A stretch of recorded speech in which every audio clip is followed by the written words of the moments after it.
Karena itu sebagai anak Tuhan, jangan sampai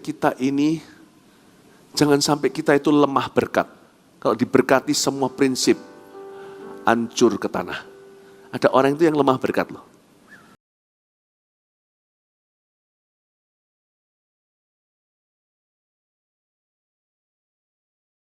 Ibu saudara, kalau tahun-tahun ke depan Anda mau melihat tahun tuaian, kalau Anda mau melihat tahun kemenangan, miliki satu habit untuk mengingat firman sebelum kau butuhkan. Amin. Belajar dari Yesus langsung.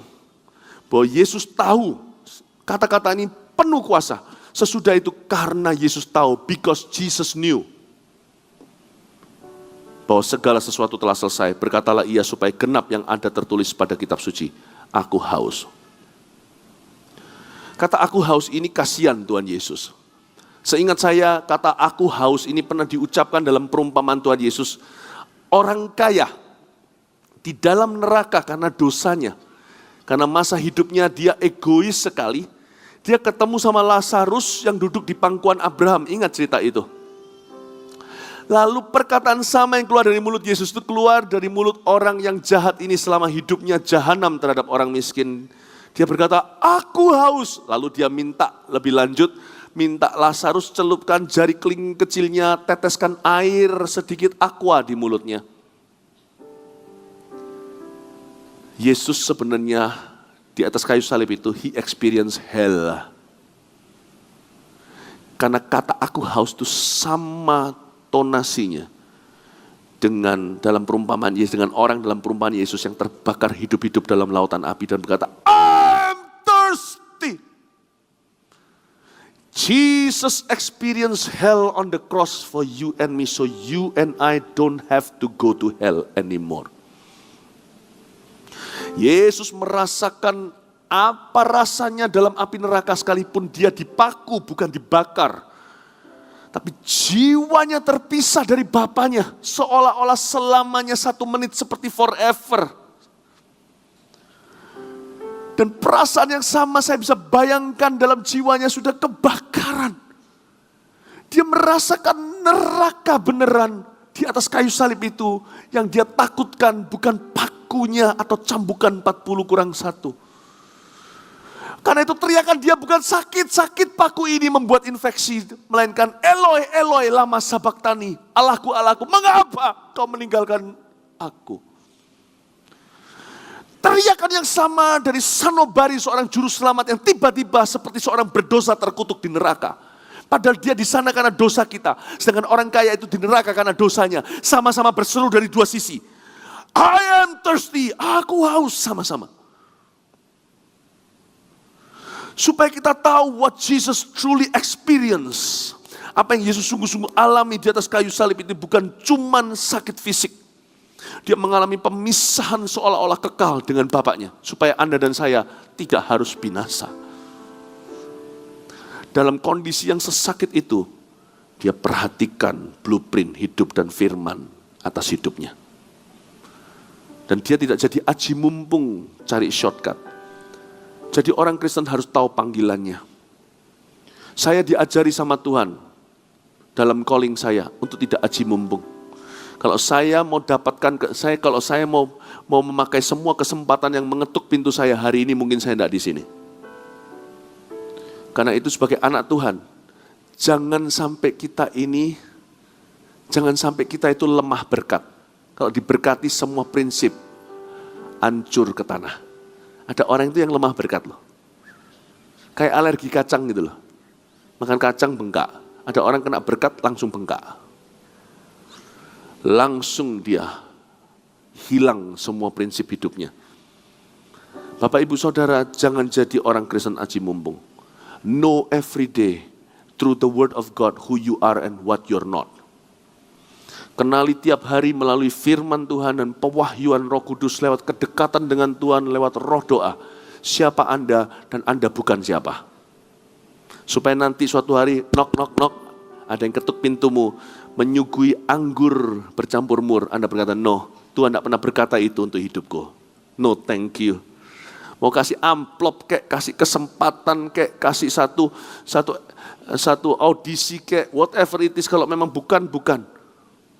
Kalau tiba-tiba di tempat kerja, pada saat Anda bertengkar dengan istri Anda, ada seorang wanita bawaan Anda yang mengintipkan mata dan berkata, ketika Anda lagi haus hormat, haus pengakuan istri sendiri tidak beri, tiba-tiba ada wanita lebih muda, ready, siap untuk memberimu hormat yang kau mau. Disitulah anggur campur selingkuh dan disuguhkan ke mulutmu dan berkata, no, perselingkuhan bukan blueprint Tuhan dalam kehidupanku. No, thank you. Aku haus, tapi aku bukan berarti kalau aku haus, aku akan minum apa saja yang disuguhkan ke aku. Memang aku haus, mungkin dalam pernikahan Anda, mungkin Anda tidak dapat pengakuan, laki-laki apalagi. Anda mungkin haus, bukan berarti kalau Anda haus, Anda minum. Anda minum wild fountain, Anda minum mata air liar, melumber sampai ke lapangan. Bukankah lebih baik dengan mata air pasanganmu sendiri, kata Kidung Agung? Kenapa mata airmu harus melimpah ruah sampai ke jalanan? Kenapa tidak dengan istri masa mudamu? Ada banyak orang Kristen jatuh karena aji mumpung. Anggur bercampur mur itu bisa bukan minuman loh, bisa wanita loh. Di tempat kerja atau di masyarakat. Atau perempuan juga sama. Hanya karena suami tidak bisa memberikan apa yang menjadi ekspektasi Anda. Dulu Anda kira dia kaya, whatever lah, saya tidak tahu. Lalu tiba-tiba ada laki-laki yang sudah siap, bahasa Ibraninya nampani Anda. Ada laki-laki yang sudah siap, biasanya perempuan tidak akan berani tinggalkan suami, apalagi anak-anaknya. Kecuali kalau memang sudah ada pria yang siap tangkap dia. Jangan jadi aji mumpung. Saya tahu Anda perlu blanket, Anda perlu selimut. Tapi kalau selimut dosa yang tawarkan Anda perlu berkata, tidak sesakit apapun batinmu. Yesus kurang sakit apa? Dia menolak anggur campur mur. Ini bukan jalan pintas yang kucari, ini bukan blueprint Bapa atas hidupku. No, thank you. Orang Kristen harus punya prinsip. Jangan lemah berkat, dan juga jangan lemah dosa. Tawari dosa tidak, berkat juga jangan membuat kita lupa. Oh, saya tidak punya waktu karena ini bukan tentang saya harus kasih protein, tidak memberikan karbohidrat. Saya tidak perlu tambahkan kesaksian atau apa. Ada banyak hal, kalau Anda pencobaan di level bawah itu adalah, pencobaan di level bawah, oke? Itu lebih kepada jangan berzina, jangan ini, jangan mencuri, jangan membunuh. Pencobaan di tingkat atas itu bukan jangan, karena dia sudah bisa. Jadi lebih kepada, mau enggak kamu ubah batu itu menjadi roti? Sudah kesalahguna kuasa, karena kesempatan telah tiba di depan Anda. Yesus itu tinggal berkata, simsalabim. Itu batu langsung jadi roti. Cuman satu kode dari mulutnya. Tapi dia berkata, tidak. Kuasa ini diberikan pada Bapa dalam kehidupanku untuk menyelamatkan manusia, bukan untuk mengenyangkan perut saya. Makanya dia berkata sama setan, hai setan, dengar baik-baik, manusia, karena sekarang dia jadi anak manusia, hidup bukan dari roti saja, tapi dari setiap firman yang keluar dari mulut Allah. Pencobaan tingkat bawah itu jangan. Pencobaan tingkat bawah itu, kalau kita marah, jangan lempari batu dan rajam musuhmu. Tingkat atas bukan merajam, karena dia bisa. Janganlah ubahnya menjadi roti hanya demi kepentinganmu. Buktinya Tuhan Yesus akhirnya menjadikan roti loh. Cuman bukan dari batu, dari makan siang seorang roti boy. 5 roti 2 ikan. Kuasa itu dipakai untuk menyelamatkan perut 5.000. Kasih buffet, all you can eat. Tapi waktu Yesus lapar, dia tidak pakai kuasa yang sama. Dia biarkan orang lain, dalam hal ini malaikat yang melayani. Dia tidak pakai kuasa pribadi. Dia pakai kuasa itu untuk menyelamatkan puluhan ribu, termasuk wanita dan anak yang kelaparan. Tapi waktu dia kelaparan 40 hari, mereka cuma tidak makan sehari. Dia 40 hari, dia tidak pakai kuasanya. Itu pencobaan tingkat yang lebih tinggi. Saya beritahu, Satan knows when to tempt you. Someday, suatu hari, kalau Anda tidak siap hari ini, someday rain will come in your life. You will not fall today, you will fall 10 years from now. Anda tidak akan jatuh hari ini, Anda akan jatuh 10 tahun dari sekarang. Kalau dalam sekarang sampai 10 tahun, Anda tidak siap firman. Karena setan tahu, Kapan menyuruhmu mengubah batu menjadi roti? Bukan sekarang, karena Anda belum punya kuasa dan kekuatan itu. Setan tahu, karena itu siapkan dirimu. Kalau cuma tepuk tangan untuk Tuhan, tepuk tanganlah untuk Tuhan. Firman yang saya sampaikan ini menyiapkan kita agar pengorbanan Yesus tidak sia-sia. Saya ngomong gini bukan untuk nakuti, malah justru kita harus bangga, kita dipersiapkan untuk menang selama seterus-terusnya. Anda harus perhatikan, Anda harus mengerti satu hal. Kalau setan mau jatuhkan Anda, mungkin tidak sekarang. Dia akan nunggu kesempatan lebih baik nanti. Karena itu jangan sampai jadi orang Kristen yang aji mumpung. Seperti Yesus, jadilah orang Kristen yang tahu. Orang Kristen yang kenal firman. Orang Kristen yang mengerti bahwa selesainya segala sesuatu itu adalah pada firman yang digenapi dalam kehidupannya. Bukan kesempatan yang mengetuk pintu di depannya. Amin Bapak Ibu Saudara. Tapi Yesus minum anggur asam. Yang ini dia nggak tolak, dia meminumnya. Selain itu satu orang lagi yang hausnya setara ini. Atau mungkin tidak setara ini tapi cukup parah. Simson ketika dia hajar 1000 Filistin dengan rahang keledai itu tangannya sampai melekat. Dan dia begitu haus, Tuhan munculkan mata air tiba-tiba secara ajaib di depannya dan dia minum, dia jadi segar. Yesus tahu rasanya. Jadi orang berdosa yang kebakaran jiwanya dengan api neraka.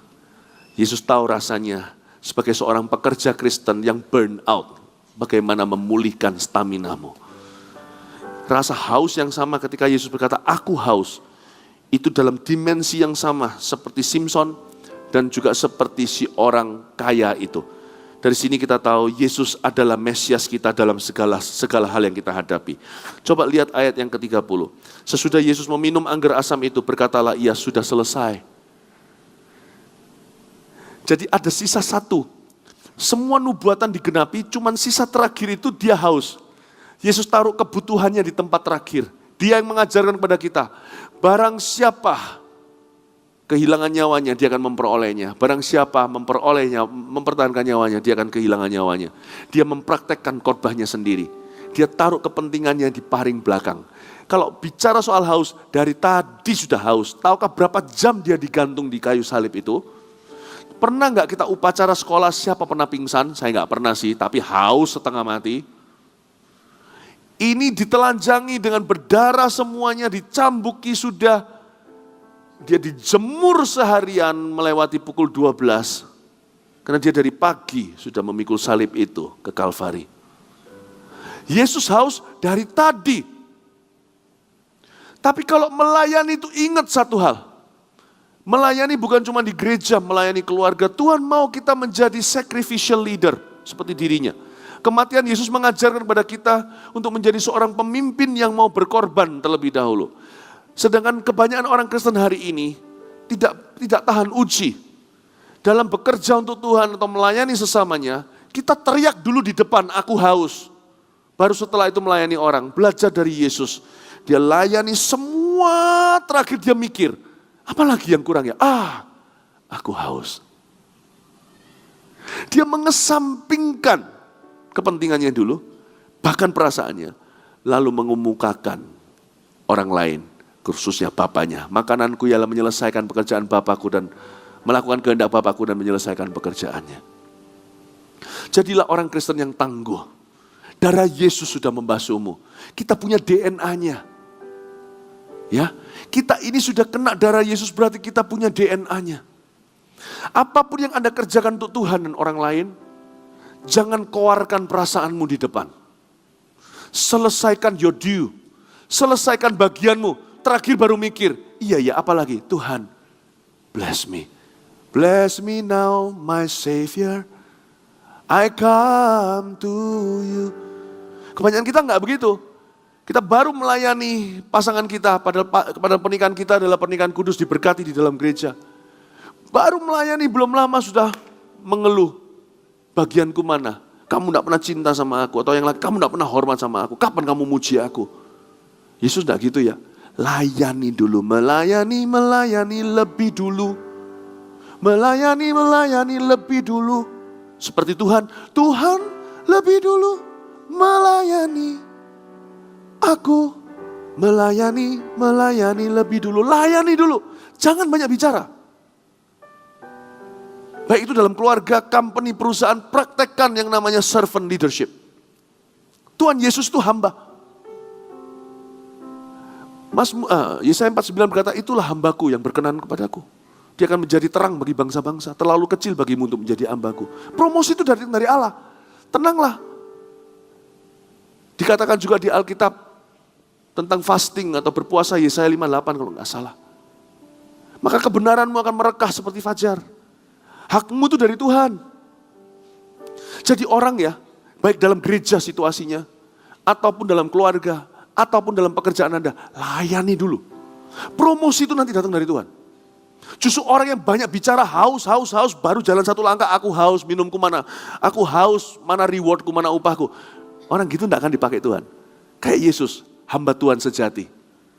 Dia layani dulu terakhir, nubuatan terakhir, the last prophecy was, I'm thirsty. Can anyone give me a drink? Itu loh. Orang Kristen jauh dari contoh itu sekarang.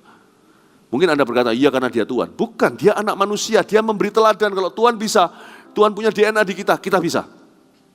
Jadilah ayah yang demikian. Jangan menjadi ayah yang minta bagian dulu. Jangan jadi suami yang terus minta bagian, untuk minta diperhatikan. Jangan jadi istri yang minta bagian. Makanya itu ada ayat berkata seperti ini, rasul-rasulnya yang mengerti DNA, yang punya DNA seperti ini pernah mengajarkan begini, saling mendahuluilah kamu dalam menanggung beban satu sama lain. Kasih itu tidak mementingkan diri sendiri. Waktu saya baca gini tuh saya terharu loh. Ya Tuhan, masa engkau haus baru sekarang? Tapi dia baru ingat dia haus itu sekarang.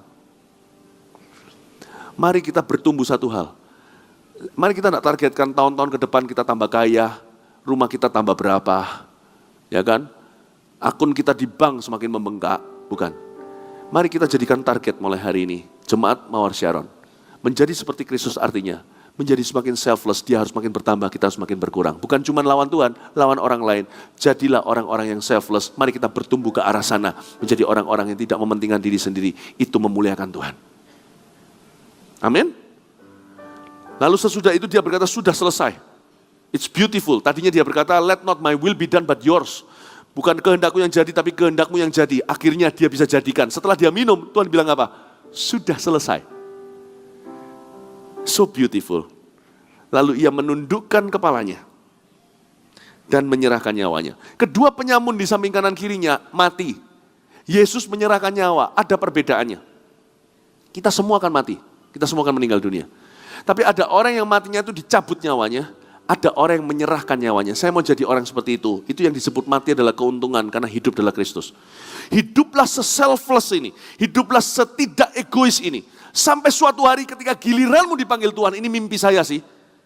Saya tidak tahu bagaimana cara saya mati, melalui apa saya tidak tahu, tapi saya tahu saya harus matinya bagaimana. Saya ulang, saya tidak tahu bagaimana saya mati, metodenya.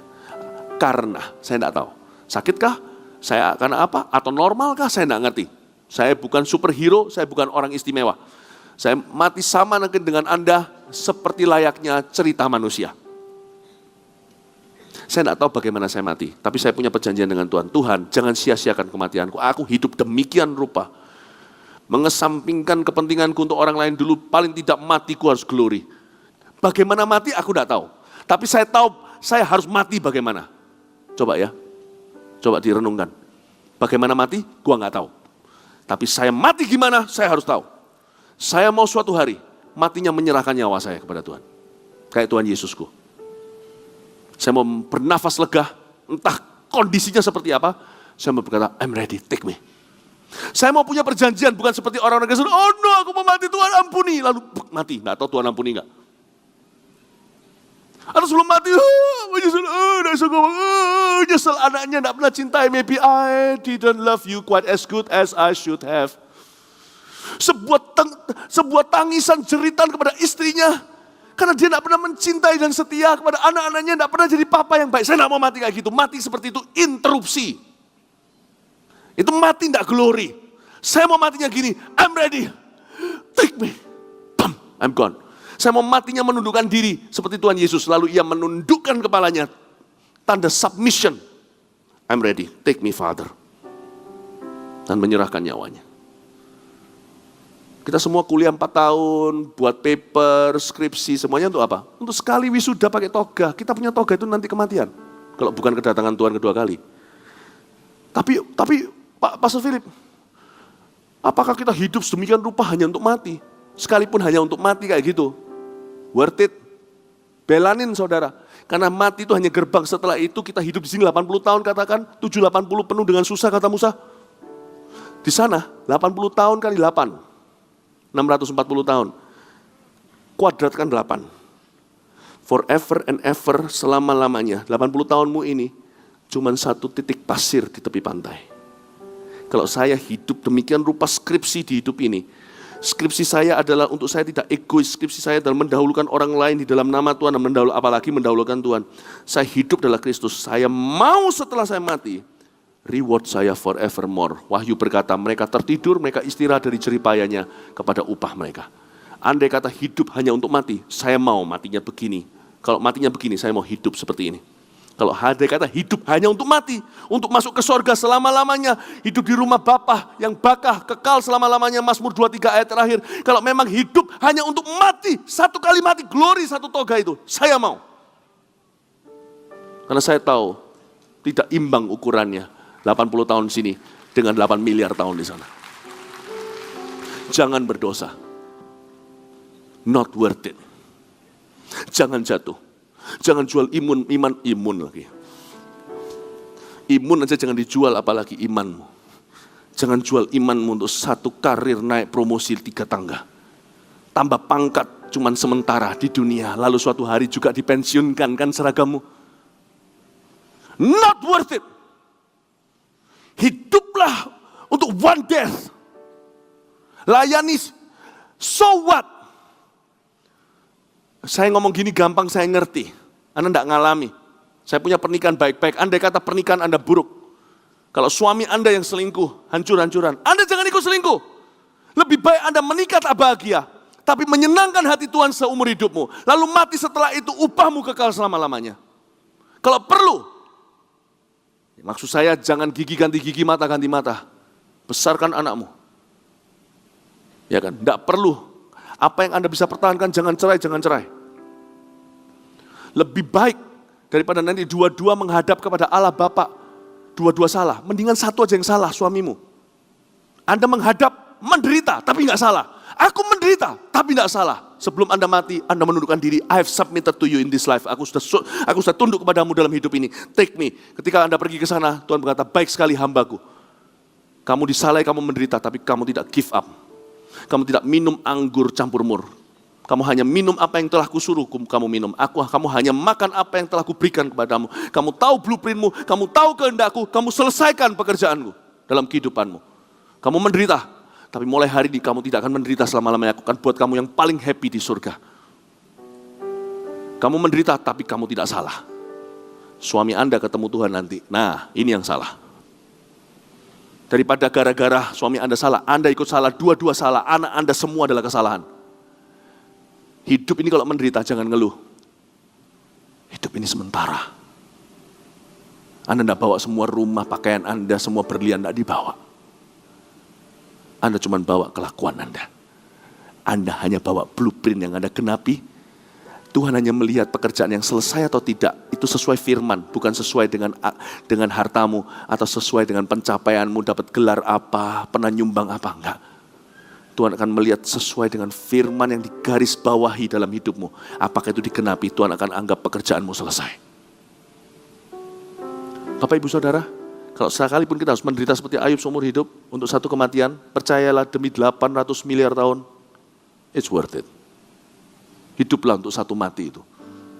Saya sih begitu, saya buka buku sama Anda.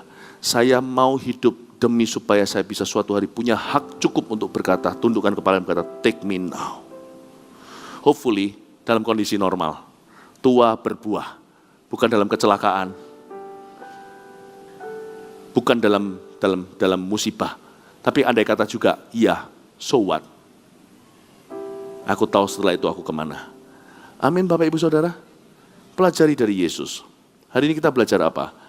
Saya rangkum, lalu saya selesai di sini. Kita pelajari poin pertama tadi. Ini tidak poinnya seri, tapi ada beberapa rema yang Anda bisa bawa pulang. Review kembali, summary atau rangkuman. Anda belajar apa tadi yang pertama-tama sekali? Untuk catat firman. Dapatkan firman, catat. Sedia payung sebelum hujan. Lengkapi dirimu untuk tahun-tahun mendatang. Miliki wahyu sekarang. Ya, miliki prinsip yang tidak akan berubah ketika nanti cuaca berubah di hidupmu. Ya, jangan sampai alergi, jangan sampai lemah berkat, jangan sampai lemah dosa. Lalu berikutnya Anda dan saya tadi belajar apa? Tidak semua berkat, ya tadi itu tidak boleh aji mumpung kan? Lalu juga setelah itu kita belajar, ayo kita belajar apa lagi? Anda catat nggak tadi? Catat ya.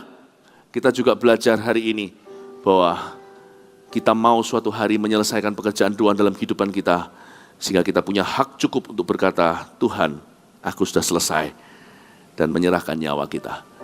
Bapak, Ibu, Saudara, Anda dan saya akan mati. Hari ini kita merayakan kematian Yesus, mengingatkan kita harus mati gimana suatu hari. Hiduplah, bukan untuk menyesal kemudian hari. Mari kita layani dan jadi selfless. Jadi orang yang mengemukakan, jangan dikit-dikit ngomong aku haus. Dari depan aku haus, jalan 100 meter aku haus, aku haus, aku haus. Selesaikan layani dulu. Haus terakhir, malaikat yang akan melayanimu. Carilah dahulu kerajaan sorga dan kebenarannya. Nanti orang lain akan bingung menambahkan kepada Anda. Jadilah seorang selfless soldier. Jadilah seorang tentara yang tidak egois. Jadilah seorang sacrificial leader, pemimpin yang berkorban dulu. Siapa mau jadi ayah yang demikian? Saya mau lihat tangan-tangan yang berkomitmen. Kalau di sini ada papa-papa. Puji Tuhan. Siapa mau jadi istri atau mama yang demikian? Haleluya. Siapa mau jadi bos yang demikian? Iya, puji Tuhan. Siapa mau jadi pekerja yang demikian? Praise the Lord. Siapa mau jadi orang Kristen yang demikian? Kasih tepuk tangan untuk Tuhan. Haleluya. Mari jemaat angkat tangan, terimalah berkat dari Allah Bapamu yang memperhatikan setiap kebutuhanmu.